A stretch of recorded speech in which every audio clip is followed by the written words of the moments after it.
గౌరవనీయులు మన రాష్ట్ర ఉప ముఖ్యమంత్రి శ్రీ పవన్ కళ్యాణ్ గారికి చిన్న విన్నపం. సార్, మీరు ఇంతకుముందు పెద్ద సినిమా హీరో. మీరు మామూలు సినిమా హీరో స్థాయి నుంచి పవర్ స్టార్గా ఎదిగారంటే దానికి కారణం కేవలం హిందువులు మాత్రమే మీ సినిమాలు చూస్తే మీరు పవర్ స్టార్ అవ్వలేదు. ముస్లింలు, క్రైస్తవులు, దళితులు, ఎస్సీలు, ఎస్టీలు అని తేడా లేకుండా మేమంతా కలిసి మిమ్మల్ని అభిమానిస్తే మీరు ఒక రేంజ్కి వెళ్ళారు, పవర్ స్టార్ అయ్యారు.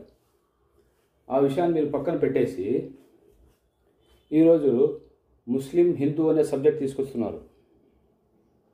ముస్లిమ్స్ అందరూ ఉగ్రవాదులు, ఉగ్రవాదులందరూ ముస్లిమ్స్ అనే మాట మీరు కూడా మాట్లాడుతున్నారు. అంటే మొన్న జమ్మూ కాశ్మీర్లో జరిగిన ఉగ్రవాదుల దాడిలో చంపేసిన ముస్లిం ఉగ్రవాదుల గురించి అయితే మాట్లాడుతున్నారు, కానీ ఆ బాధితుల్ని, ఆ పర్యాటకుల్ని కాపాడి సురక్షిత ప్రాంతాలకు చేర్చి వాళ్లకు భోజన వసతులు అన్నీ సమకూర్చిన ముస్లిం గురించి ఎందుకు మీరు మాట్లాడడం లేదు? ఆ ముస్లిం మీకు ఎందుకు కనపడడం లేదు? అంటే మీకు చెడు చేసిన ముస్లిం మాత్రమే కనిపిస్తాడా? మంచి చేసిన ముస్లిం కనపడ్డా మీకు? ఏంటి సార్ మీ న్యాయం? సార్, ఈ హిందూ ముస్లిం సబ్జెక్టు విని విని విని 10 ఏళ్ళ నుంచి మాకు విసుగు వచ్చేసింది సార్. మేము ఇంకా వినలేము. ఈ సబ్జెక్టు మీకు కొత్తేమో, ఎందుకంటే మీరు మొన్ననే కదా వచ్చారు. డిప్యూటీ సీఎం మీరు దగ్గర ఒక సంవత్సరం అవుతా ఉంది కాబట్టి మీకు ఈ సబ్జెక్ట్ కొత్తగా ఉందేమో, కానీ మాకు మాత్రం ఇది పరమ బోరింగ్ సబ్జెక్టు బాబు. పొద్దున్న లేచినప్పటి నుంచి హిందూ, ముస్లిం, మందిర్, మసీద్, పాకిస్తాన్ ఇవేనా? ఇంకా మానేయండి. కొత్త రాజకీయాలు చేయండి, క్యూట్గా చేయండి, సాఫ్ట్గా చేయండి. ఏంటి రాజకీయాలు? ఎప్పుడు ఇదేనా? ఎవరికి లాభం సార్ ఇవి? మాకైతే ఎటువంటి ఉపయోగం లేదు. పక్కన ఉన్నవి చూడండి, అమెరికా చూడండి, జపాన్ చూడండి, చైనా చూడండి, అభివృద్ధిలో దూసుకుపోతున్నాయి. మనం మసీదులు తవ్వుకుందామా? దాంట్లో ఏమన్నా ఇంకా కింద పోదామా? ఇలాగే సరిపోతున్నాం మనకు. ఎవరికి సార్ లాభం? మనకి ఏమైనా వస్తుందా? ఏమన్నా దాంతో పేదవాడి కడుపు నిండుతుందా?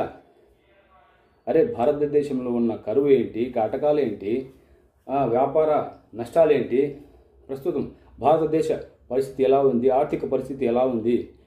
అందరూ, ప్రతి ఒక్క సామాన్య మానవుడి చేతిలో డబ్బు లేదు సార్ ఇప్పుడు. ఎందుకు?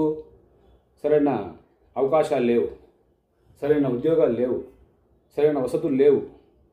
దీన్ని అరికట్టండి సార్, దయచేసి దీన్ని అరికట్టండి. దీని మీద మీరు ఫోకస్ చేయండి. మీ ఫోకస్ ఏంటి సార్? మీ ఫోకస్ ఇదేనా? హిందూ ముస్లిం సబ్జెక్టా? అయ్యో, ఈ సబ్జెక్ట్ వింటాను కదా సార్ మేము. ఈ ట్రెండ్ వదిలేయండి. మీరు కొత్తగా ట్రెండ్ సెట్ చేస్తారనుకున్నాం సార్ మేము. మీరేంటి ట్రెండ్ ఫాలో అవుతున్నారు? మీరు కొత్తగా రాజకీయాల్లో కూడా మీరు హీరోగా రాణిస్తారనుకున్నాం. రాజకీయాల్లో కూడా మీరు నెంబర్ 1 కావాలి. మీరు ఎప్పుడైతే రాజకీయ రంగ ప్రవేశం చేశారో ఆ రోజు మాలాంటి అభిమానులందరూ ఏమనుకున్నాం తెలుసా? మా హీరో వస్తున్నాడు, మా హీరో ఇంక నుంచి హీరోలాగా చేస్తాడు అనుకున్నాం. మీరు సైడ్ క్యారెక్టర్ అవ్వడం మాకు ఇష్టం లేదు సార్. మేము ఓపెన్గా చెప్తున్నాం, మాకు మా హీరో మెయిన్ హీరోగా, సోలో హీరో లాగానే ఉండాలి. మీరు అలా ఉండడానికి ప్రయత్నం చేయండి. ప్రజల మనసుల్లో నిలబడండి. నాయకుల్ని మచ్చిక చేసుకోవడం మానేయండి. ప్రజల్ని మచ్చిక చేయడం మొదలుపెట్టండి. ప్రజలు మనసులో పెట్టుకుంటే వాళ్ళ ఊపిరినంత వరకు మీతో వెంట ఉంటారు.